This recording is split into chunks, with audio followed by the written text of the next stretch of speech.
mind. Sees what is external, does not see what is internal. Sees during the daytime, does not see at nighttime. Sees what is on top, does not see what is underneath. 2. Because of these screens, the bodhisattva seeks the divine eye. Having obtained the divine eye, he sees what is distant and what is near. What is in front and what which is behind. What is internal and what is external, he sees during the day and during the night, he sees what is above and what is below, for there are no further screens. This divine eye sees the provisional entities resulting from causes and conditions coming together.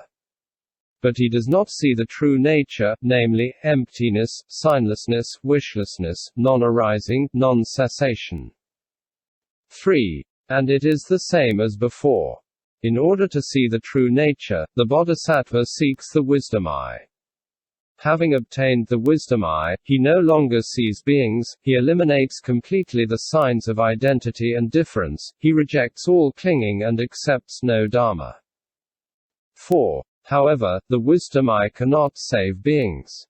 Why? Because it does not distinguish them. This is why the bodhisattva produces the dharma eye. By means of this eye, he knows that such and such a man, by practicing such and such a dharma, has obtained such and such body. He knows all the methods suitable for each being in particular to attain the realization of body. 5. But the dharma eye cannot know the means appropriate to save beings everywhere. This is why the bodhisattva seeks the Buddha eye. There is nothing that this Buddha eye is unaware of. There is no mystery, however secret it may be, that it cannot discover.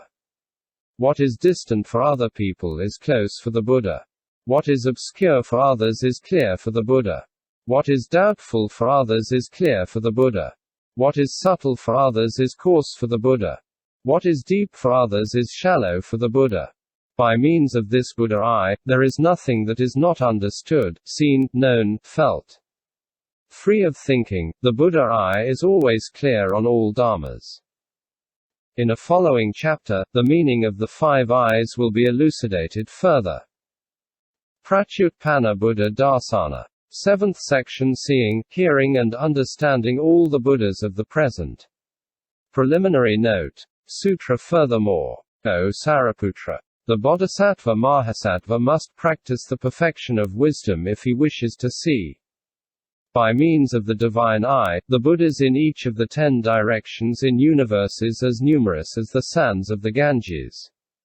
If he wishes to hear, by means of the divine ear, all the teachings given by these Buddhas of the 10 directions. If he wishes to penetrate by means of mind the mind of these Buddhas. Sastra. 1. Seeing and hearing all the Buddhas. What is seen by the divine eye does not go beyond 1 Trisahasramahasahasralokadhatu. But here, by the power of the pratyutpannabuddhadarsana, the bodhisattva sees all the Buddhas in each of the 10 directions in universes as many as the sands of the Ganges. Why? Because in the view of the pratyutpannabuddhadarsana, nothing is near, nothing is far, and there is no obstacle to seeing. Question. However, in the Pan-Chayu King, it is said, by the power of the pratyutpanna samadhi, the ascetic, even without having. The range of the divyacaxis varies with the qualities of those who hold it. If they do not make an effort, the Sravakas, Pratyeka Buddhas and the Buddha see, with the divine eye, 1 Sahasra universe, 1 Dvisahasra universe, 1 Trisahasra universe, respectively. But if they make an effort, the Sravakas see, with the divine eye, 1 Dvisahasra universe, and the Pratyeka Buddhas, 1 Trisahasra universe. As for the Blessed Buddha, he sees as many innumerable universes as he wishes.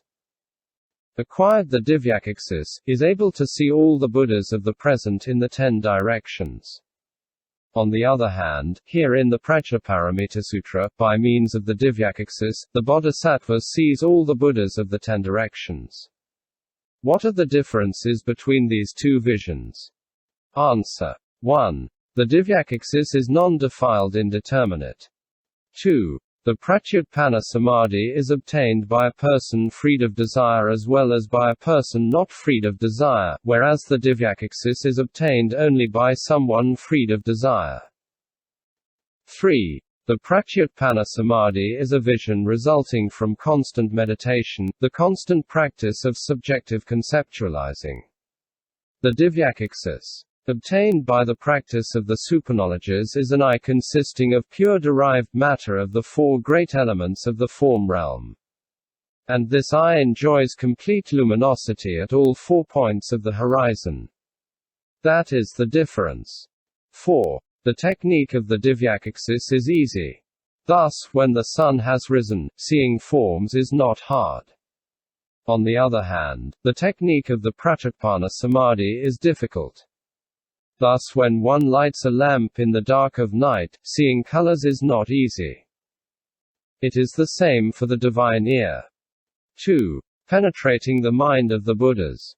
Question. If even a man of weak faculties belonging to a higher stage does not know the mind of a man with strong faculties belonging to a lower stage. If even a bodhisattva is unable to know the mind of a single Buddha, how then could the bodhisattva penetrate the mind of all the Buddhas of the 10 directions as numerous as the sands of the Ganges? Answer. The magical power of the Buddha helps the bodhisattva to know the mind of all the Buddhas. As the sutra says, of all beings, there is not one that knows the mind of the Buddha. But if the Buddha, by means of his power, helps one to know it, even insects can know it. This is why the Buddha helps the bodhisattvas to know the mind of the Buddhas with his magical power. Moreover, the prajnaparamita has as nature the absence of obstacles. The coarse and the subtle, the profound and the superficial, the fool and the sage, all are undifferentiated. The suchness of the mind of the Buddhas and the suchness of the mind of the bodhisattva are one and the same suchness. They are not different. By following this suchness, the bodhisattva is able to penetrate the mind of all the Buddhas. Finally, as for these marvelous extraordinary things, it is by not knowing them that one knows them. This is why the Prajnaparamita says here that the bodhisattva wishing to obtain that should practice the perfection of wisdom. Buddha Bhasita Samdharana. 8 section retaining the teachings of the Buddhas of the present. Sutra. The bodhisattva must practice the perfection of wisdom if, after having heard the teachings given in the 10 directions by the Buddhas, he wishes to retain everything and not forget them until he attains supreme perfect enlightenment. Sastra. Question. The teachings of a single Buddha are already hard to retain.